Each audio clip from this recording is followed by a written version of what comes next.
Boa noite, pessoal. Eu me chamo Esaú, faço parte do curso de Engenharia Elétrica na Unime, quarto semestre. Esse grupo possui 8 componentes e apresentaremos sobre o assunto escoamento e fluido.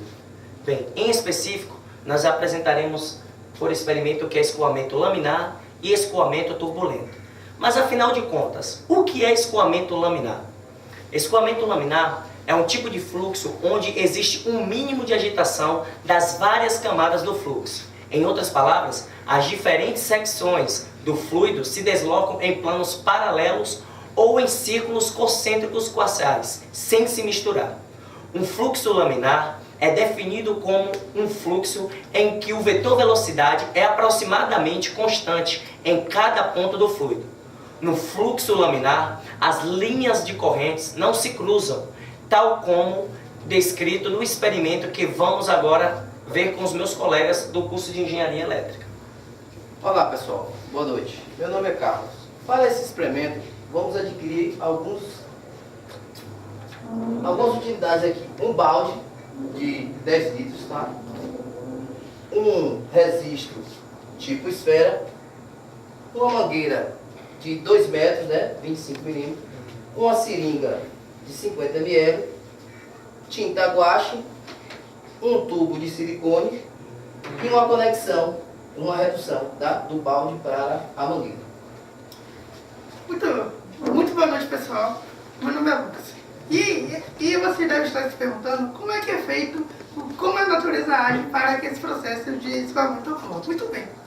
E existem 2 processos físicos, que é o da pressão atmosférica, que é exercido ao fundo do balde, permitindo que o balde saia do seu recipiente natural e entre no cano, e o processo de gravidade, que ocorre que permite que o fluido ele escorra até o outro recipiente.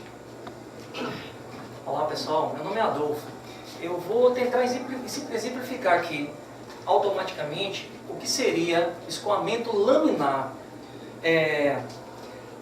Esse escoamento laminar só vai ser possível ser percebido através dessa tinta que a gente, dessa tinta que vai ser usada aqui, e eu vou inserir ela automaticamente aqui na mangueira com a vazão, com a menor vazão. Tem que abrir. Abre aí pra mim, fazer isso pra mim. Abra. Pode abrir.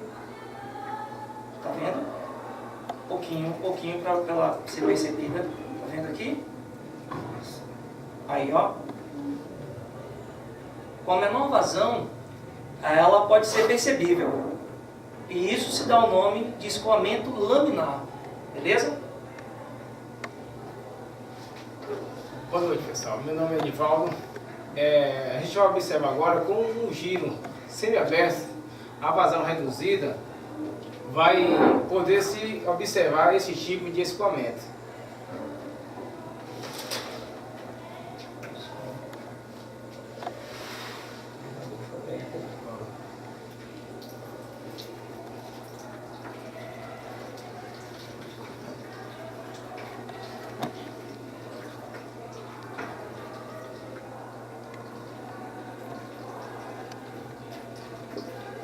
Boa noite, gente. Eu me chamo Zenon e eu vou explicar basicamente o que os colegas já falaram sobre o escoamento laminado e vou falar sobre o escoamento turbulento, como é que se caracteriza. Bem, o escoamento laminado, como o pessoal falou, é quando o filamento da substância ele fica uniforme na água. Então dá para perceber a água e dá para perceber o filamento dele. Eles correm em camada contínua para a mesma direção. Não tem nenhuma turbulência, que é o que acontece no escoamento turbulento. O escoamento turbulento, com a maior vazão, com a maior pressão da água, a substância ela fica descontínua. Ela vai ter uma descontinuidade e fica toda azul. Ela não vai ter a mesma diferença do escoamento laminado. Então essa basicamente é a diferença de um para o outro. Tudo que controla é a vazão da água. Se a vazão for maior, o filamento fica menor, o filamento fica laminado. Se a vazão for maior, o filamento ele vai ficar turbulento por conta disso. Desse modo, percebemos que ao abrirmos o registro totalmente, né, o escoamento presente torna-se turbulento. Boa noite, pessoal. Meu nome é Gustavo. Boa noite, pessoal. Meu nome é Gustavo.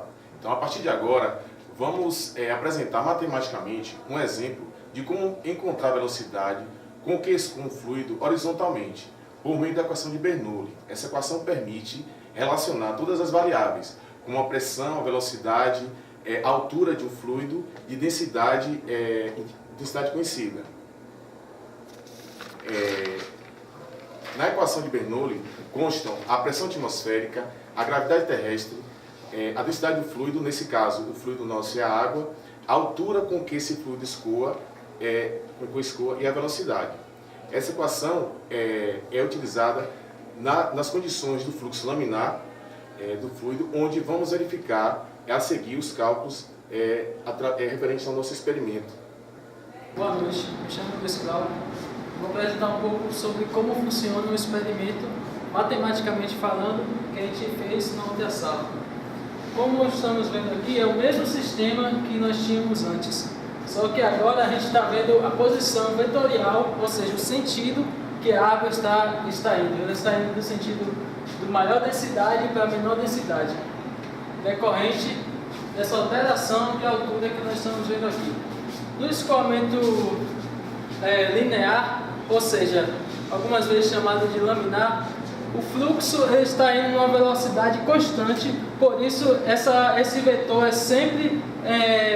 ele sempre tem uma direção constante, ele não vai variar essa direção de acordo com o tempo, sendo que não existe uma altura h, que nesse caso ele tem uma direção inconstante porque ele está variando a sua altura. Como nós estamos vendo aqui na fórmula, nós vamos ter a densidade vezes o volume, vezes a pressão da gravidade, ou seja, a força gravitacional que está agindo sobre esse fluido nesse momento aqui, mais a pressão vezes a velocidade vezes o volume em que está esse líquido. Nós temos algumas características aqui do escoamento linear, ou seja, quando a velocidade se mantém constante, ela não varia em torno do tempo. Então nós temos aqui que o escoamento ele age de forma linear, vocês podem ver aqui que ele está indo de forma linear. Ele é incompreensível, ou seja, ele sempre tem uma direção, sempre vai numa direção fixa, ele não possui viscosidade, ou seja, ele não vai girar aqui antes de chegar no seu objetivo, que é o volume de densidade menor, e o escoamento é irrotacional. Faltou um izinho aqui. Ele é irrotacional porque ele tem um sentido, ou seja, esse vetor não vai mudar de acordo com o tempo. Vamos explicar agora como funciona o escoamento não laminar, ou seja, o escoamento em que a velocidade ela vai ser alterada. Quando abrimos aqui essa torneira, aumentamos a velocidade com que o fluido ele é acelerado aqui para dentro desse volume com pressão menor. Então nós teremos aqui uma velocidade variante. Quando a gente varia a velocidade, nesse caso aqui, se a gente for igualar isso aqui a zero e variar a velocidade, a gente vai ter que a pressão ela vai mudar, ou seja, a pressão desse ponto aqui vai ser diferente da pressão desse ponto. O que faz essa pressão vezes essa vai dar sempre diferente. É isso que ocorre o fenômeno em que se você inserir uma partícula aqui, como foi feito pelo colega no outro vídeo, com a tinta, essa tinta ela vai começar a circular aqui nessa área antes de chegar no seu objetivo final, que é a parte onde tem menor densidade.